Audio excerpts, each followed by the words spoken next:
యేసు నామంలో మీకు శుభములు సమృద్ధిగా కలుగునుగాక.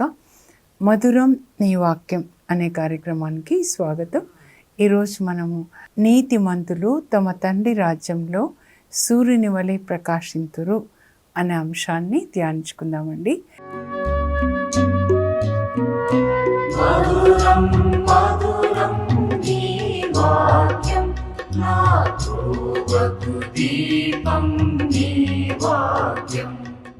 వాక్య భాగము మత్తయి సువార్త 13వ అధ్యాయం అండి. ఇది ప్రత్యేకంగా మత్తయి 13:43. ఓకేనా? సో 13వ అధ్యాయం ధ్యానించుకుందాము. ఈ సంవత్సరం మత్తయి సువార్త సంవత్సరంగా చర్చి ప్రకటించింది కాబట్టి మీరందరూ కూడా మత్తయి సువార్తని చదువుకోవాలి, ముందు పఠించాలి, తర్వాత ధ్యానించాలి, ఆ తర్వాత పాటించాలి. అప్పుడే మనం పరలోకానికి వెళ్తాం. మత్తయి సువార్త అన్ని గ్రంథాల్లోకి ముఖ్యమైనదండి. ఎందుకంటే యేసు ప్రభు చేసిన 5 ప్రసంగాలు ఈ గ్రంథంలో మత్తయి లిఖిస్తాడనమాట. దీన్ని నూతన పంచకం, పంచకం అంటే 5, మరి ఆది పంచకం మోషే రాసిన 5 గ్రంథాలు అన్నమాట. 5 గ్రంథాల్లో ఏముందో యేసు ప్రభు ఒక్క గ్రంథంలోనే మత్తయి రాస్తాడనమాట. చాలా ముఖ్యమైందండి. మొదటి ప్రసంగం చాలాసార్లు నేను చెప్తున్నాను, మత్తయి 5, 6, 7 అధ్యాయాలు. అది పాటిస్తేనే మనం పరలోకానికి వెళ్తామని ఆ ప్రసంగం చివరిలో యేసు చెప్తారు. మత్తయి 7:21, ప్రభు అనేవాళ్ళు పరలోకానికి రారు, కానీ నా తండ్రి చిత్తం చేసేవాళ్ళే పరలోకానికి వస్తారంటే తండ్రి చిత్తం ఏంటో యేసు ప్రభు అందులో బోధిస్తాడు. మొదటి ప్రసంగం ఎప్పుడు ఆయన సొంత మాటలు కాదండి. యేసు ప్రభు ఎప్పుడు చెప్తాడు, నేను మాట్లాడే మాటలు నావి కాదు, తండ్రి నాలో ఉండి ఆయన మాట్లాడుతున్నారు అని చెప్తారనమాట. అది మొదటి ప్రసంగం. ఇంకా రెండో ప్రసంగం వచ్చి 10వ అధ్యాయంలో ఉంటుందండి. అది కేవలం 12 మంది శిష్యుల కొరకు ఆదేశంలో వాళ్ళని సువార్త సేవకు పంపిస్తూ వాళ్ళకి ఆదేశాలు ఇస్తారనమాట. 97లో నాకు పరిశుద్ధ ఆత్మని ఇచ్చిన తర్వాత ఫోటోలో దేవుడు మాట్లాడిన మాట ఇదేనండి. నేను బైబిల్ చదువుతూ ఉన్నప్పుడు ఎలా మాట్లాడతారు దేవుడు అంటే, మీరు బైబిల్ చదువుతూ ఉండండి, బైబిల్ ద్వారా మాట్లాడతారు. ఫస్ట్ స్టేజ్ మెల్లమెల్లగా కళల్లో మాట్లాడతారు, దర్శనాల్లో మాట్లాడతారు, దైవజనుల ద్వారా మాట్లాడతారు, ముఖాముఖి మాట్లాడతారు, మోషేతో అవుతాయి. సో 10వ అధ్యాయం వచ్చేసి శిష్యులకు ఆదేశంలు, సువార్త బోధించే వాళ్ళు ఎలా ఉండాలి, ఉచితంగా మీరు పొందారు అభిషేకము, ఉచితంగా ఇవ్వండి అని చెప్తారు. ఇప్పుడు 13వ అధ్యాయం వచ్చి పరలోక రాజ్యంను గుర్చిన ఉపమానం నండి, ఉపమానాల ద్వారా చెప్తాడు. ఇప్పుడు ఈ లోకం అంటే సాతాన్ రాజ్యం, లోకాధిపతి సాతాన్. ఈ లోక ఎలా ఉంది, ఈ లోకాన్ని గురించిన అంతా కూడా దుర్వార్తలే, ధనాశ, తినడం, త్రాగడం, మోసగించడం అన్నీ. కానీ పరలోక రాజ్యం అంతా సువార్త. యేసు ప్రభు శిలువ మరణం ద్వారా మనకి పాపక్షమాపణ. మనము దేవుణ్ణి ప్రేమించే మనం ఒకరినొకరు ప్రేమించుకోవాలి, దయ కలిగి ఉండాలి, క్షమించుకోవాలి, సహాయం చేసుకోవాలి. దేవుని రాజ్యం అంటే పంచి పెట్టడం అన్నమాట. అదంతా ప్రభు బోధిస్తారండి. మత్తయి 5, 6, 7లో ఉంటుంది, తర్వాత 10లో ఉంటుంది, ఇప్పుడు 13 అన్నమాట. ఉపదేశంల ద్వారా ఇది 3వ ప్రసంగం. 13వ అధ్యాయంలో 3 ఉంటుంది కదా, సో అలా గుర్తుపెట్టుకోండి. ఇక్కడ 7 ఉపమానాలు మనం చూద్దామండి. మొదటి ఉపమానం ఏంటంటే యేసు ప్రభు విత్తువాడు ఉపమానం చెప్తాడండి. పరలోక రాజ్యం అంటే అక్కడ గలిలియా సరస్సు తీరాన అన్నమాట. యేసు ప్రభు గలిలియా సరస్సు తీరాన బోధిస్తారు. చాలా అందంగా ఉంటుందండి. పచ్చని గడ్డి మైదానాలు, గులాబీ తోటలు, ఆకాశంలో చూస్తే మేఘాలు, ఆ నీళ్ళు గలిలియా సరస్సులో పచ్చగా ఉంటాయి. ఆ పడవలో పోతూ చాలా బాగుంటుందండి. అయితే యేసు ప్రభు అక్కడ పడవలో కూర్చుంటారు ఈసారి, ఎందుకంటే ప్రజలు ఒడ్డున ఉంటారు. మీదికి వచ్చి స్వస్థత కొరకు అన్నమాట. వాక్యం వినకుండా ముందు వాక్యం వినాలి. అందుకే ఆయన పడవలో కూర్చుంటారు, ప్రజలు ఒడ్డున కూర్చుంటారు. అప్పుడు ఆయన చెప్తుంటారు, అక్కడ ఏంటంటే గలిలియా సరస్సు ప్రక్కన పొలాలు ఉంటాయి కదండి.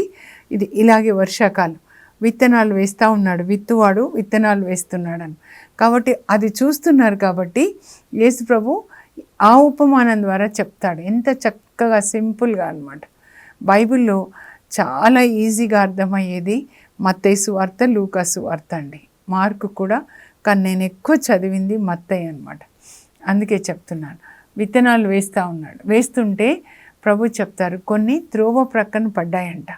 పొలంలో నడిచేటప్పుడు త్రోవ ఉంటుంది కదండి, గట్టు, ఈ పొలానికి ఈ పొలానికి. ఆ పక్షులు వచ్చి తినేసాయన్నమాట. కొన్ని పొలంలోనే రాతి నేలలో పడ్డాయంట. అప్పుడు కొంచెం మొలకెత్తుతుంది. ఆ రాళ్ల మీద కొంచెం మట్టి ఉంటుంది కదా, మొలకెత్తుతుంది. కానీ వేరు లోపలికి వెళ్ళాలంటే రాయి ఉంది కాబట్టి అప్పుడు ఎండ వేడిమికి ఆ మొలక మొలిచింది, అది మాడిపోయి చచ్చిపోతుంది అన్నమాట. ఇంకా కొన్ని విత్తనాలు ఎక్కడ పడ్డాయంటే ముళ్ళ పొదలు అన్నమాట. పొలంలో ముళ్ళ చెట్లు ఉంటాయి, అక్కడ పడిపోయినాయి. అవి మొలిచాయి, కానీ ముళ్ళ చెట్లు వాటిని అణిచివేయడం వల్ల అవి ఫలించలేకపోయినాయి అన్నమాట. ఇంకా 4వ రకం విత్తనాలు వేస్తుంటే అప్పుడు అవి ఎక్కడ పడ్డాయంటే సారవంతమైన నేల. చక్కగా దున్ని నేలని సిద్ధం చేశాడు, ముళ్ళ చెట్లు తీసేశాడు, రాళ్ళు తీసేశాడు. గట్టిగా త్రోవ అంటే నడిచి నడిచి గట్టిగా అట్లా లేదు, దున్నేశాడు. అప్పుడు ఆ విత్తనాలు ఏమైంది అంటే వర్షానికి మొలిచి 30 అంతలు, 60 అంతలు, 100 అంతలుగా ఫలించాయి అని చెప్తాడు. అంటే ఈ 4 రకాల హృదయాలు అన్నమాట. ఈ వాక్యము ఎవరు విత్తువాడంటే యేసు ప్రభు వాక్యాన్ని చెప్తున్నాడు. ఆ వాక్యము ఒక మాట తీసుకుందాం. దయామయులు ధన్యులు, వారు దయను పొందెదరు. మీ తండ్రి వలె మీరు కనికరాన్ని కలిగి ఉండండి. ఆ వాక్యము అందరిలో వేయబడింది. కానీ త్రోవ ప్రక్కన పడిన విత్తనాలు ఏమైపోయినాయి, పక్షులు వచ్చి తినేసాయంట. త్రోవ అంటే ఏంటి, నడిచి నడిచి గట్టిగా అయిపోయింది అనమాట. ఒకరి హృదయం నిండా దయ్యాలు నడిచి నడిచి వాళ్ళ హృదయం గట్టిగా అయిపోయింది అనమాట. ఇంకా అవి పక్షులు అంటే పిశాచులు వచ్చి తినేసాయి. ఇంకొకటి రాతి నేల, రాతి గుండె అండి. ప్రేమ ఉండదు, కరుణ ఉండదు సొంత వాళ్ళ మీద కూడా అన్నమాట. అప్పుడు ఆ రాతి గుండె ఉన్నప్పుడు మీ తండ్రి వల్లే మీరు కనికరం కలిగి ఉండండి, దయ కలిగి ఉండండి. ఎంత చెప్పినా రాతి గుండె అలాగే ఉంటుంది అన్నమాట. ఇంకొకటి ఏంటంటే విత్తనాలు పడ్డాయి, అవి మొలకెత్తాయి కొంచెం, కానీ ముళ్ళ పొదలు అంటే ఈ లోక ఆశలు అన్నమాట. ధనాశ, ఆ తర్వాత ఇంకా రకరకాల ఆశలు అన్నమాట. ఈ లోక విచారంలో మా పిల్లల పెళ్ళిళ్ళు ఎప్పుడైతే, మా పిల్లలకి జాబ్స్ ఎప్పుడు వస్తాయి, మా పిల్లలు ఎప్పుడు లోక విచారంలో అన్నమాట.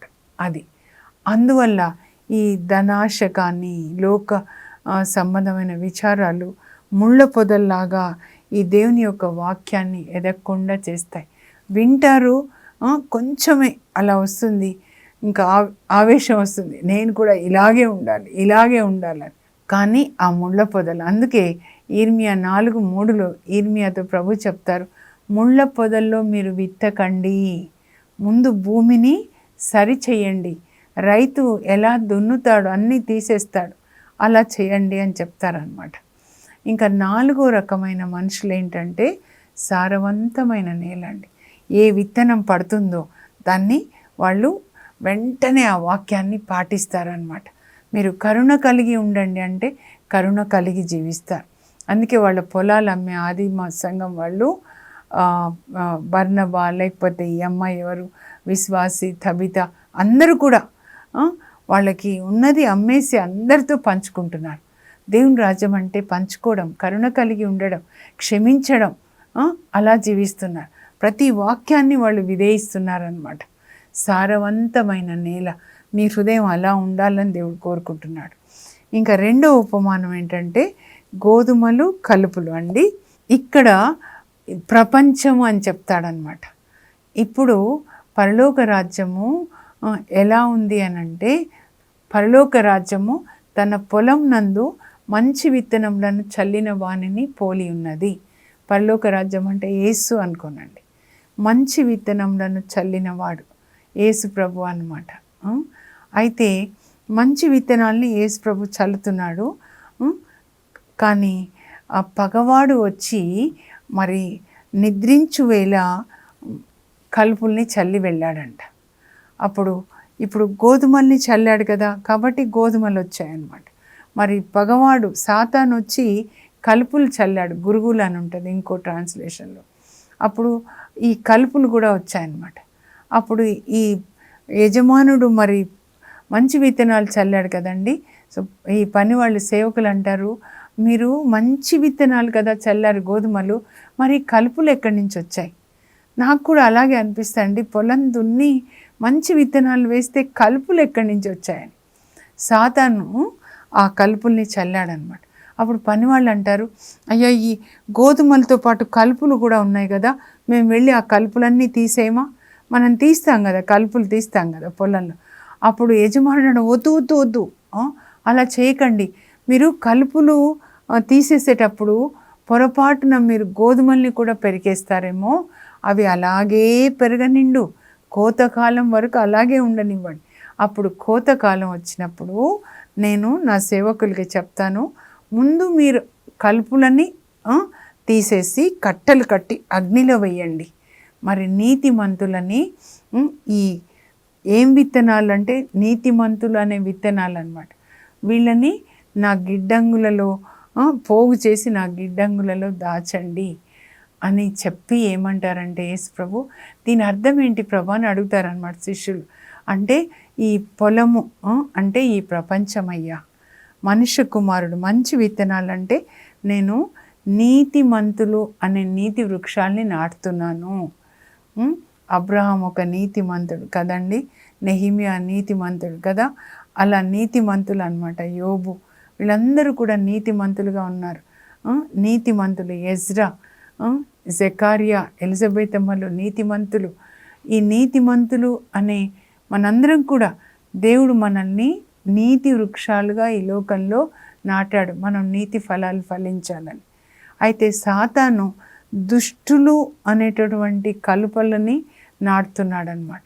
కలుపు మొక్కలంటే దుష్టులు. మరి వాళ్ళని ఇప్పుడే పెరికేస్తామంటారు అనమాట. కొన్నిసార్లు మనకు అనిపిస్తుంది కదా, అబ్బాయి ఎంత దుష్టులండి, ఎంత హింసిస్తున్నారండి అని అనుకుంటాం. కానీ దేవుడు అలాగే ఉంచుతారు, ఎందుకంటే వాళ్ళు ఎప్పటికైనా మారుతారేమో, చీకటి నుంచి వెలుగులోకి వస్తారని. అప్పుడు యేసుప్రభు ఇప్పుడు వస్తారు కదండి, రెండో మారు 1000 సంవత్సరాల పాలన తర్వాత తీర్పు. ప్రకటన 20:11 నుంచి మీరు చదవండి. ఆయన తీర్పు తీర్చేటప్పుడు కోతగాళ్ళు ఎవరు అనంటే దేవదూతలు అన్నమాట. అప్పుడు దేవుడు చెప్పినట్లుగా ఈ దేవదూతలు ముందు దుష్టులందరినీ వాళ్ళు అగ్నిగుండంలో వేసేస్తారనమాట. నీతిమంతులు తమ తండ్రి రాజ్యంలో సూర్యునిలాగా ప్రకాశిస్తారంట.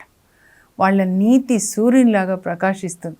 నీతి సూర్యుడు యేసు ప్రభు, మలాకి 4:2 ఉంటుందన్నమాట. దేవుని పట్ల భయభక్తులు చూపు వారి మీద నీతి సూర్యుడు ఉదయిస్తాడు, ఆయన రెక్కల్లో ఆరోగ్యం ఉంటుంది. దేవుడు మనల్ని లోకం నుంచి వేరుపరిచి మన కొరకు రక్తం చింది మనల్ని కడిగి శుద్ధి చేసి వాక్యాన్నిచ్చి అలాగే పరిశుద్ధాత్మని మనకిచ్చారు. మనము నీతి సూర్యునిలాగా ప్రకాశించాలన్నమాట. పరలోకంలో అక్కడ కూడా మనం ప్రకాశిస్తాం. అది ఈరోజు వాక్యం అన్నమాట. ఇంకా ఆ తర్వాత చిన్నవి చెప్తానండి. దేవుని యొక్క పరలోక రాజ్యము చిన్న ఆవగింజ మనకు తెలుసు, వంట చేసేటప్పుడు మనం వేస్తాం కదండి. చిన్నదైనా కూడా అది మొలకెత్తినప్పుడు మహావృక్షం అవుతుంది. ఆకాశ పక్షులు అందులో వచ్చి గూళ్ళు కట్టుకుంటాయి. కానీ అది నిజంగా పెద్ద వృక్షం కాదండి. అప్పుడు ఒక్క చిన్న గింజ అంటే ఒక్క వాక్యం అన్నమాట. సో నేను ఇది ఎట్లా తీసుకుంటా అంటే, మదర్ తెరీసా తల్లి హృదయంలో ఒక్క వాక్యం వేశారంటే యేసుప్రభు. అంటే ఆమె చదివేది అంతా బైబిల్ అంతా చదువుతారు, కానీ దేవుడు మనతో ఆడిబుల్ వాయిస్తో మాట్లాడతారండి. ఇదిగో ఆ తల్లితో మాట్లాడారనమాట. ఈ నా సోదరులలో అతి పేదలకి నువ్వు ఏది చేసినా నాకు చేసినట్లే. మత్తయి 25:40 అన్నమాట. ఆ వాక్యం మీద వాళ్ళ సేవని కట్టుకున్నారనమాట. ఆ తల్లికి నోబెల్ పీస్ ప్రైజ్ ఇచ్చినప్పుడు మన ప్రెసిడెంట్ గారు అడిగారంటండి, అప్పటి ప్రెసిడెంట్, అమ్మ ఎట్లా ఈ సేవ చేయగలుగుతున్నావు తల్లి, కుష్ఠరోగులకి స్నానం చేయించి తినిపించడం అంటే, నేను కుష్ఠరోగిని చూస్తే ఈయన కుష్ఠరోగి యేసు అనుకుంటానండి, అనుకొని సేవ చేస్తాను. పసిబిడ్డల్ని చూస్తే బాలయేసు అనుకొని ప్రేమిస్తాను. ప్రతి ఒక్కరిలో యేసుని చూస్తాను. యేసు ప్రభు మాకు చెప్పింది అదే అండి అని చెప్తే, అమ్మా, if every Christian has lived the life that Christ wanted, there wouldn't have been any non Christians in India today. మరి యేసు ప్రభు ఇన్ని మంచి మాటలు చెప్తే ప్రతి క్రైస్తవులు మీలాగా జీవించుంటే అసలు భారతదేశంలో క్రైస్తవేతరులు ఉండేవాళ్ళు కాదు కదా. మరి ఎందుకమ్మా మిగతా వాళ్ళు అట్లా ఉండట్లేదు? దేవునికి మహిమ అండి. శౌరి వారు కూడా ఒక్క వాక్యం ఇన్యాస్ వారు చెప్తూ ఉంటారు. వాళ్ళు ప్యారిస్లో సెయింట్ బార్బారా కాలేజ్లో చదివేటప్పుడు, మానవుడు లోకమంతా జయించి ఆత్మను కోల్పోతే ఏం లాభం? Matthew 16:26, if a man wins the whole world and loses his whole soul, what does it profit a man అని అంటాడు. ఆ వాక్యం ఆయనలో పనిచేసి లోక వ్యామోహాల నుంచి విడుదల పొంది ఇన్యాసి వారికి శిష్యుడైపోతాడు. ఇంకా వాళ్ళిద్దరూ, పీటర్ పావ్రే, తర్వాత ఇంకో 4 వాళ్ళ డిసైపుల్ స్టూడెంట్స్, బార్బరకు 7 సొసైటీ ఫామ్ అవుతారండి. సొసైటీ ఆఫ్ జీసస్ జెస్యూట్స్ ప్రపంచాన్ని కదిలించారు. కానీ శౌరి వారు నాకు మాదిరి అండి. నా తండ్రి, ఆయనని నేను మాదిరిగా తీసుకుంటాను. ఆయనంత గొప్పదాన్ని కాకపోయినా అలా సువార్త బోధించి ఆత్మల్ని రక్షించాలి. 10 లక్షల ఆత్మల్ని పరలోకానికి తీసుకెళ్ళాడు. అది ఒక్కటే మనం పరలోకంలో దాచుకునే మన ఆస్తి సంపద అన్నమాట. దాంతోనే మనకి ఇల్లు కడతాడు. ఈ లోకంలో మనం ఉండడానికి రాలేదు. మనం ఒక పనితో పంపించబడ్డాము. దేవుడిచ్చిన పని మనం చేసి సమాప్తమైనది అని చెప్పాలి. యేసుక్రీస్తు రాయబారులుగా పంపబడ్డాం, కానీ సాతానికి దాసులుగా ఉండడానికి మనం పంపబడలేదు. సాతాను తలను చితగొట్టడానికి పంపబడ్డాం. ఆ తర్వాత ఒక స్త్రీ పులిసిన పిండి అండి, నాకు చాలా ఇష్టం ఇది. ఒక స్త్రీ పులిసిన పిండిని 3 కొంచెంలో పిండిలో ఉంచినప్పుడు అది రాత్రంతా పులియబారి అంతా పులిసిపోయిందంట. పరలోక రాజ్యం ఇలా ఉంటుంది. రాత్రి అంటే సైలెంట్గా, దేవుని రాజ్యం అట్టహాసంగా గోలలతో రాదండి. సైలెంట్గా 300 సంవత్సరాలు రోమా చక్రవర్తులు క్రైస్తవుని హింసిస్తూ ఉంటే, గొడ్డలితో నరుకుతూ, సిలువ వేస్తూ, సింహాలకి వేస్తూ, చాపల్లో చుట్టి వీధి దీపాలుగా వాడుకుంటుంటే రహస్యంగా దేవుని యొక్క సువార్త వ్యాపించిందండి. అలా దేవుని యొక్క రాజ్యం వస్తుందన్నమాట. ఒక స్త్రీ ద్వారా యేసు ప్రభు ఈ లోకంలో పుట్టాడు.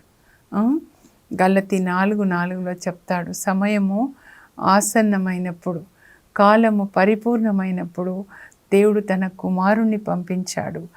ఆయన ఒక స్త్రీ ద్వారా పుట్టాడు. ఆ స్త్రీ మీరే. స్త్రీలకి చెప్తున్నాను, మీరు ఈ వాక్యాన్ని, యేసు ప్రభు అనే వాక్యాన్ని గర్భం ధరించి కని లోకానికి ఇవ్వాలి. సాతాన్ని గర్భం ధరించొద్దు. ఈ లోక ఆశలు, ఏం తినాలి, ఏం త్రాగాలి, ఏం తిన్నా ఏం త్రాగినా ఈ శరీరము మట్టిలోకి వెళ్ళిపోతుంది.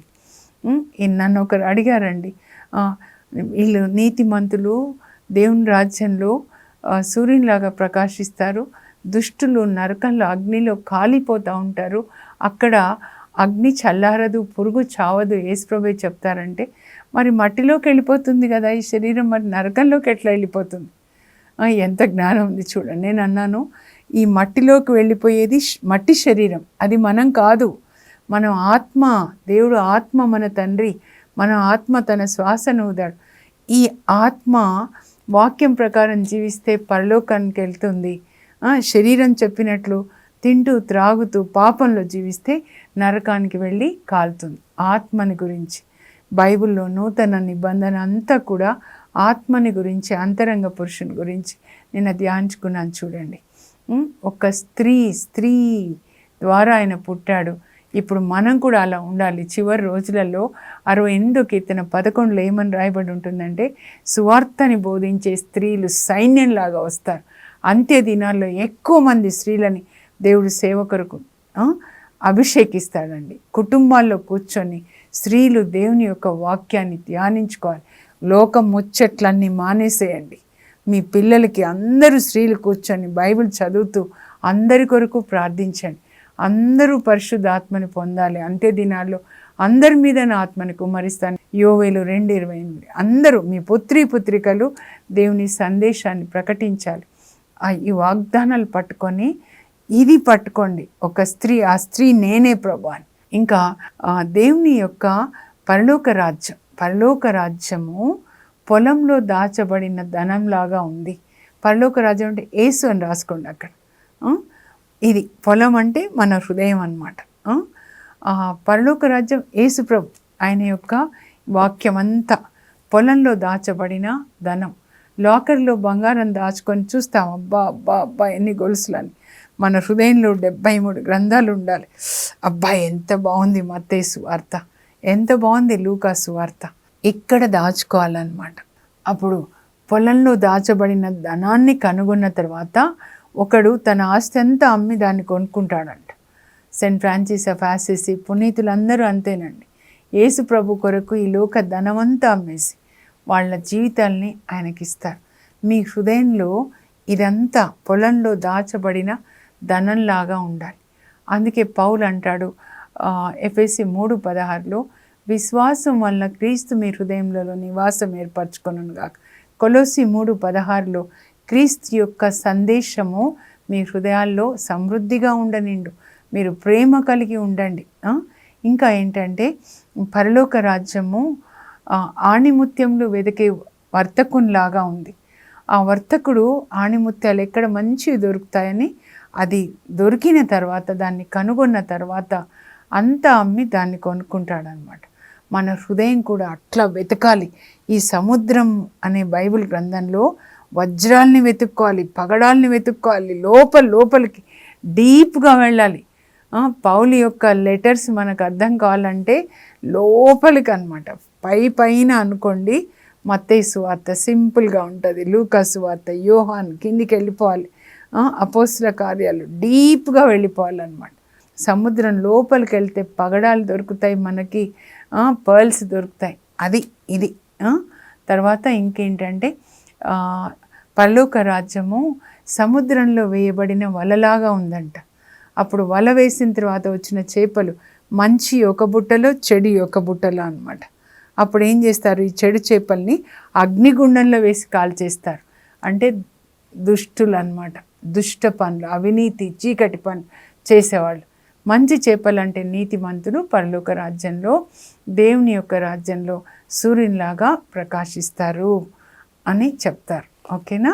7 ఉపమానాలు నేను చదువుతాను, మీరు రాసుకొని మీరు కూడా 13వ అధ్యాయం చదువుకొని అలా చెప్పండి మీ పిల్లలకి. స్త్రీలందరూ ఒక చోట కూర్చొని ధ్యానించుకోండి.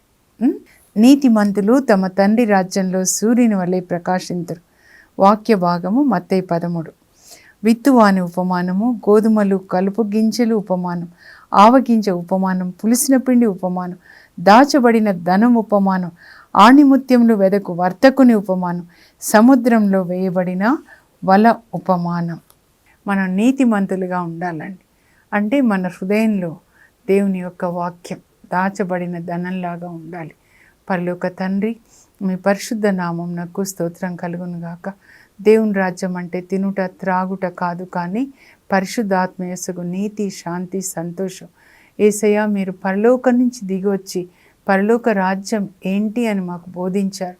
దేవుని బిడ్డలు ఎలా ఉండాలని మీరు బోధించిన వాక్యాన్ని మా హృదయంలో దాచుకొని ప్రభా నైనా మేము దాన్ని మననం చేసుకుంటూ దాని ప్రకారం జీవిస్తూ పరలోకంలో ప్రవేశించడానికి, అక్కడ మేము సూర్యునిలాగా ప్రకాశించడానికి మాకు కృప దయచేయండి. వినుటకు వీణులున్నవాడు వినుగాక అన్నారు. అందరూ విని పాటించే కృప దయచేయండి. యేసు నామంలో అడుగుచున్నాం తండ్రి, ఆమేన్. మనందరం కూడా ఒకరోజు పరలోకంలో సూర్యుని వలె ప్రకాశించే కృప దేవుడు మనకు దయచేయను గాక. God bless you. Have a blessed day.